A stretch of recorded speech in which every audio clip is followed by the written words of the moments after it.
Right, so this is the strobe and water setup that I use as like a fun intro to projectile motion for year 12s.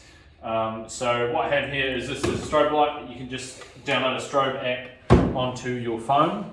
So a phone strobe works quite well, and if you've got a whole lot of kids that will have a whole lot of phones, the more strobes you have, the more apparent this effect is. So just this phone is probably not quite as bright as this light, but if you've got 3 or 4 phones with the app, with just any strobe app, it works quite well.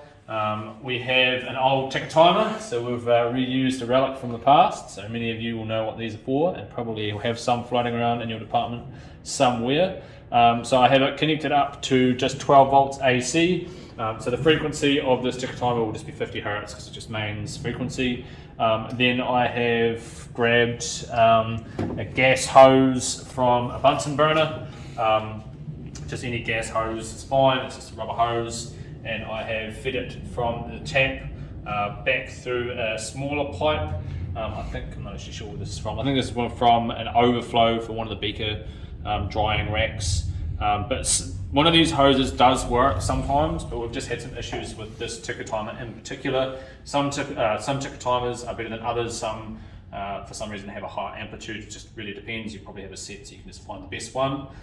So what I do is I set it up, switch it on, and then you can demonstrate that as the droplets get further down, they get further apart, and you can talk about different velocities of the droplets. And you can talk all about projectile motion and all the different aspects to it. So it's just a nice fun way to introduce projectile motion to the kids. You can also play around with the frequency and have a whole lot of visual illusions where the drops go back up the tube and they don't actually go back up, but it looks like they do. And that's really about it for this demonstration. If you want to look at further, like another example of this setup, look up Beal Science, BEALS Science on YouTube. He has a video of one of these setups where I think he uses a slightly different setup, but fairly similar. And presumably you could take a photo of the spacing of the water droplets, and then students could actually measure the difference. So your ticker timer will be running at 50 hertz.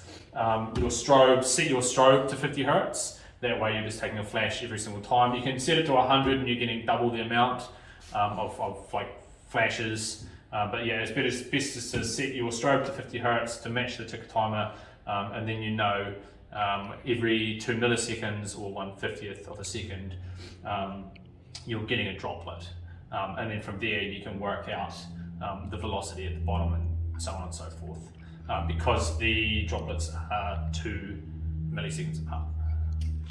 And just over here, we had a bit of an issue where this was too long and the neck of the water spout was...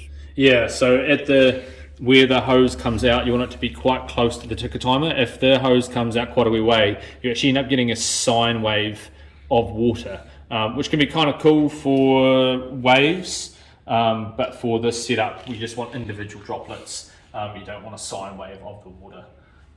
So that's just one thing to take note. It's quite fiddly to set up. It takes quite a bit of practice, so do this before the kids come into class. Don't just set this up with the kids standing around you, otherwise you might look like a fool.